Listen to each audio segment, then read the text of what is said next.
Bonjour à tous, nous poursuivons avec la Mishnah Chet, la 8e Mishnah du 9e Perek. La Mishnah nous enseigne Hamekabel Sadeh Mechavero, celui qui a accepté, qui prend le champ de son prochain pour le travailler et en échange donc de ce que le propriétaire lui donne le terrain, l'agriculteur s'engage à lui donner une quantité de blé ou d'orge ou de l'argent. C'est le fameux chocher, comme nous l'avons vu, peu importe la production du terrain. Il lui donnera une quantité fixe, même si le terrain ne donne pas beaucoup de blé, ou même si le terrain donne beaucoup de blé, ce n'est pas un pourcentage, mais c'est une quantité fixe. La Mishnah nous dit que, malgré tout, si l'agriculteur a reçu ce terrain, les Or'a Seorim, pour semer le champ d'orge, Lo Isra'ena Chitim. Il n'a pas le droit de semer dans ce champ du blé. Pourquoi ? Parce que le blé va affaiblir le terrain plus que l'orge.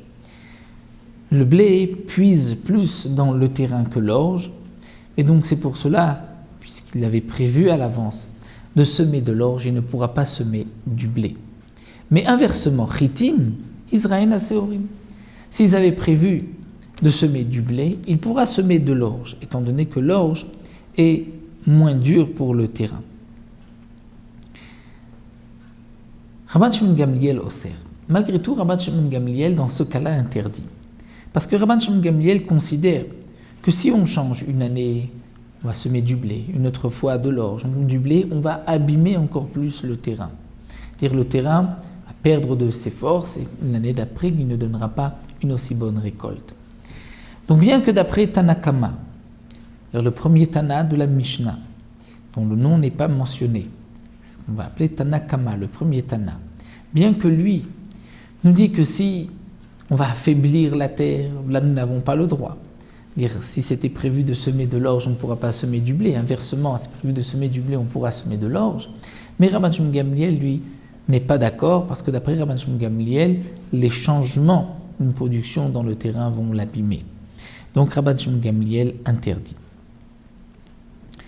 Un autre cas, Tevoua, s'ils avaient prévu de semer de la récolte, du blé, de l'orge. Lo Isra'ena Kitnit, il n'a pas le droit de semer Kitnit. Kitnit, c'est des légumineux, des petits pois, des haricots. Parce que les Kitnit aussi vont affaiblir le terrain plus que la récolte. Donc d'après Tanakama, dans ce sens-là, s'ils avaient prévu de semer de la récolte, ils ne vont pas semer des kitnit, mais inversement, kitnit, Israël Tevoua, puisqu'il va au contraire alléger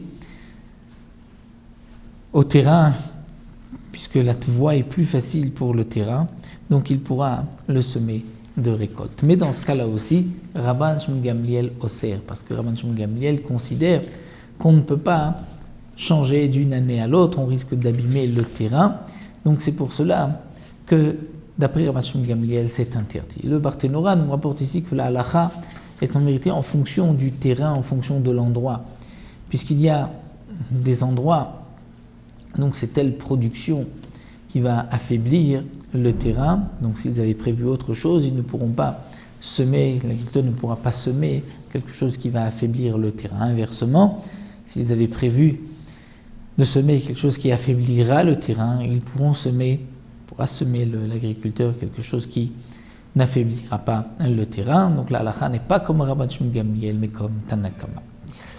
Voici donc pour cette Mishnah, on poursuivra avec Mishnah Tet la prochaine.